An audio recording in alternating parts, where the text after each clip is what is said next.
And I'm not a health ranger, but we don't really have any in the northern part.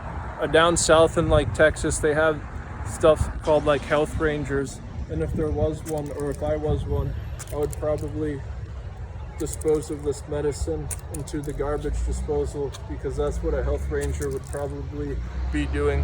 But I've never really seen one in real life, so I don't really know.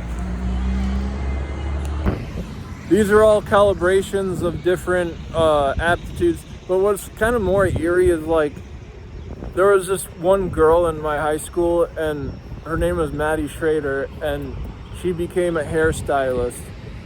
Our school colors were orange and black, and I asked her to dye my hair that color, and then it was actually really expensive because she was in like a high-scale salon.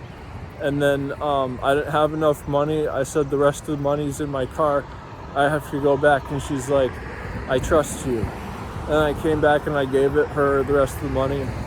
And then it was just always like weird ever since then, because like the way that she said, I trust you, it just was like as if I wasn't going to come back or something. And then she later like blocked me as a friend or something. But then I see her mom all the time, and her brother, I was just talking to him about like the apocalypse, and he brushed me up on some things that are called like the Apocrypha. It's like this Bible story that didn't quite make it into the Bible, but it's supposed to be legitimately placed. And then that's the last time I felt this kind of thing inside of a store, where it's just kind of like this weird trust thing. And then with it going inside Starbucks, it's kind of like high scale once again. And so like the manager knows me, sort of. And so when I went in there without my mask because I forgot it, and I just asked another lady if I could borrow hers, and she just kind of ignored me. So I went into Starbucks without the mask on. And then the owner, she didn't say, I trust you. But that same feeling that Maddie Schrader like was saying that to me, that's how the manager was kind of like giving me the vibe that I know I'm supposed to be regulating you, but since I sort of know you, I'm going to trust you to make your rewards points and your app payment to be calibrated towards the accumulation of the subtotal. But nonetheless, people don't thrash wheat anymore. You used to see these sickles, and they were used to thrash wheat. The trucks do that because they have a comb, and the comb has gradation that goes and hoes the land. But when it's hosing the land of the wheat, it's actually collecting it in bales. I know, I'm thinking of that's how apple cider's made. All the apples are thrown into the grater. The truck doesn't do that.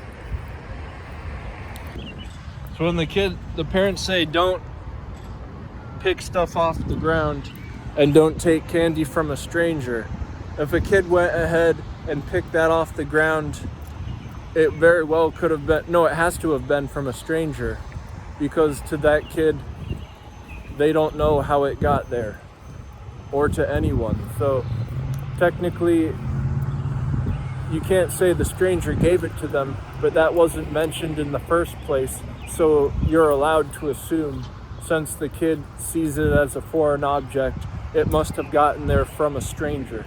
And this is even more interesting when you consider the calibration of what machinery is able to do. There's like this drum, the orange drums on the street, and you'd be surprised to know that they have a truck that goes ahead and drops them. And this is an adaptation of trucking, just as like what street sweepers, you don't see people doing that anymore, because the truck has little sweeps and little sprayers that go around the gutters and does that.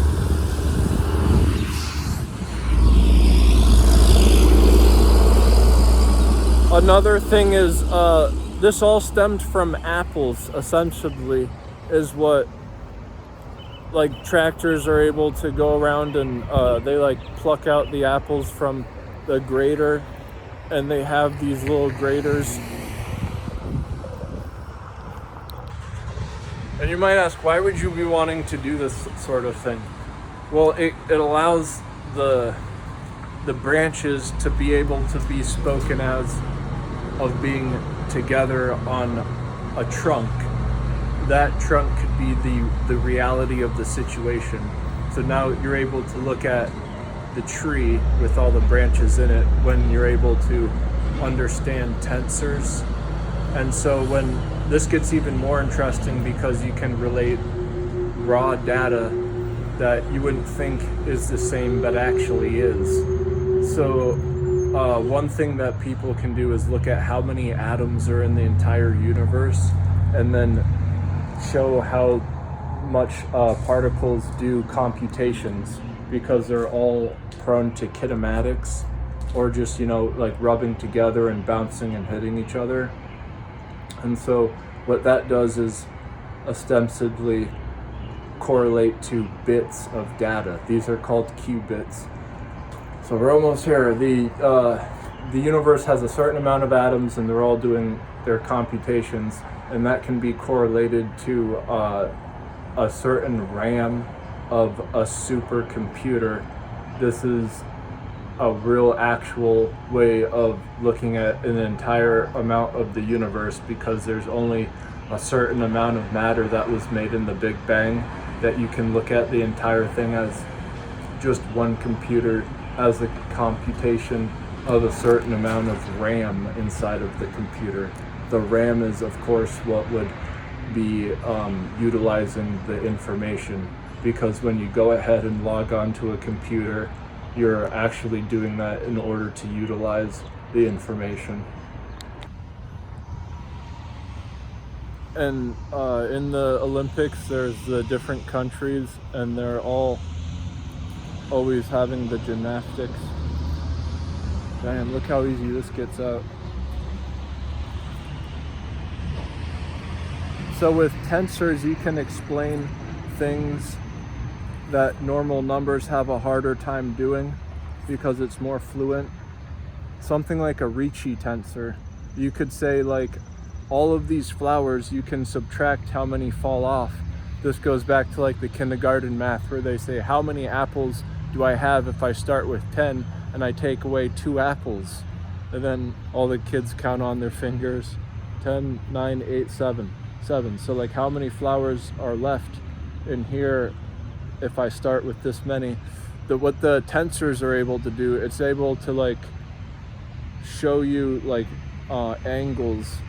So when you're doing that, you can look at more of the expectancy rates, and so it's more like of a better story. Like how stop animation and claymation, it always has like those really strong breaks in it. In breakdancing, they call this like breaking in general. But so that's like in claymation. But with CGI, if you get really good ones, like in Lord of the Rings, where like the elf is jumping on top of the barrels, it's more fluid, and it actually looks real when you're doing your CGI and you go ahead and have your people moving like really fast, so it's like motion blurring. That can be like a really good CGI if it's done properly, because it'll look real.